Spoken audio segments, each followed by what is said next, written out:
ஏற்கனவே நாட்டில் என்ன நடக்குது அப்படின்றது உங்களுக்கு எல்லாம் தெரியும். என்னுடைய சிங்கப்பூர் மருத்துவ பரிசோதனைக்கு பின்னால் அன்றைக்கு விமான நிலையத்தில் உங்களிடத்திலே சொன்னேன், காவல்துறை அழைக்கிற பொழுது நான் கட்டாயம் செல்வேன் என்று சொன்னேன். அதே நேரத்தில் நம்முடைய சென்னை உயர்நீதிமன்றம் 15ஆம் தேதி இன்றைக்கு காவல்துறைக்கு நீங்கள் முழு ஒத்துழைப்பு நல்க வேண்டும் என்று ஆணையிட்டிருந்தார்கள். எனவே அந்த அடிப்படையிலே நேற்றைய முந்தைய தினம் காவல்துறையை சேர்ந்த அடிஷனல் சூப்பரண்டு இன்றைக்கு வந்தாக வேண்டும் என்று எனக்கு கடிதம் கொடுத்தார்கள். எனவே இன்றைக்கு காலையில் ஏறத்தாழ 10:45 மணிக்கு நான் இங்கே இந்த வளாகத்திற்கு வந்தேன். விசாரணை அதிகாரி 11 மணிக்கு என்னுடைய விசாரணையை தொடங்கினார்கள். இப்போ நான் வெளிவரந்தனையும் விசாரணை தான் மேற்கொண்டார்கள். பல்வேறு கேள்வி கணைகளை அவர் தொடுத்தார்கள். என்னை பொறுத்தளவிற்கு முழுமையாக ஒத்துழைக்கின்ற அந்த அடிப்படையில்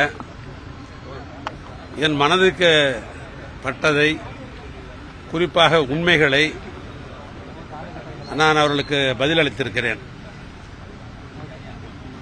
என்னுடைய பதில் என்பது முழுக்க முழுக்க 100% உண்மை கலந்தது. அதில் எந்த விதமான கலப்படமும் இல்லை. ஏன்னா அந்த அடிப்படையில் அந்த பணியை நான் நிறைவு செய்துட்டு வந்திருக்கிறேன். காவல்துறைக்கு முழு ஒத்துழைப்பு கொடுத்திருக்கிறேன். நீதிமன்றத்தினுடைய ஆணையை ஏற்று இதில் என்னுடைய பதிலை நான் சொல்லியிருக்கிறேன். மீண்டும் அவர்கிட்ட சொல்லிட்டு வந்திருக்கிறேன், நீங்கள் எப்போனாலும் இது சம்பந்தமாக என்னை அழைத்தால் நான் முழு ஒத்துழைப்பு தருவேன், மீண்டும் என்னை கூப்பிட்டா நான் வருவேன் அப்படின்னு நான் சொல்லிட்டு வந்திருக்கிறேன். மீண்டும் சொல்லுகிறேன், எனக்கு மடியில் கனம் இல்லை, வழியில் பயம் இல்லை என்ற ஒரு பழமொழி உண்டு. இல்லை, நான் எந்தவித குற்றமும் செய்யாதவன். அரசாங்கம் திட்டமிட்டு என்னை அதில் இணைத்திருக்கிறார்கள். நீதிமன்றத்தில் வழக்கு இருக்கிற காரணத்தினால் இதற்கு மேல் விரிவாக எதுவும் நான் சொல்ல முடியாது. 28ஆம் தேதி வழக்கு நீதிமன்றத்தில் வர இருக்கிறது. நீதிமன்றத்தில் நான் நீதி எதிர்பார்த்து இருக்கிறேன். நான் சொல்லியிருக்கிறேன், நான் காவல்துறையை பொறுத்தளவுக்கு நான் முழு ஒத்துழைப்பு கொடுக்க நான் தயாராக இருக்கிறேன். மீண்டும் அழைத்தால் நான் வருவேன் என்று நான் சொல்லிட்டு வந்திருக்கிறேன். இல்ல, அதை நான் சொல்ல முடியாது. ஏன்னா அதான் சொல்ல வந்தேன், நீதிமன்றத்தில் வழக்கு இருக்கிற காரணத்தினால் அது சம்பந்தமான கேள்விகள் தான் இருந்த காரணத்தினால் அதை நான் முழுமையாக சொல்வது என்பது இல்ல. அது நான் எப்பொழுதும் சொல்வது உண்டு, அம்பு எய்து எங்கே இருக்கிறார்கள் இவர்கள் அன்புதான், இவங்க மேல நான் கோவிச்சுக்க கூடாது எப்பயுமே. இந்த காவல்துறை என்பது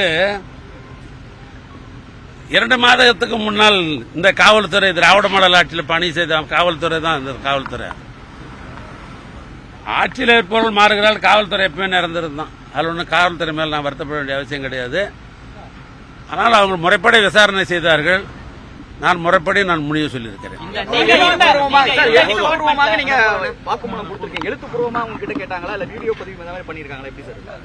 இல்ல, நான் சொல்ல சொல்ல கம்ப்யூட்டர்ல அவங்க ஃபீட் பண்ணாங்க. அதுக்கு பின்னால எடுத்து கொடுத்தாங்க. இது வழக்கமான முறை தான், நமக்குன்னு கிடையாது, வழக்கமான முறை தான். இது இந்த வழக்கான முறை தான் செய்யணும். நீங்க உட்பட 11 பேர் மேல வழக்கு பதிவு பண்ணிருக்காங்க. அவங்களே விசாரணைக்கு அழைச்சிருக்காங்களா? இல்ல, அது தெரியாது. என்ன பொறுத்தவரைக்கும் நீங்க கூப்பிட்டாங்க, நான் விசாரிச்சிருக்கேன். முதல் தகவல் அறிக்கைக்கு என்ன விளக்கம் கொடுக்குறீங்க? இல்ல, அதான் சொல்லிட்டு நீதிமன்றத்தில்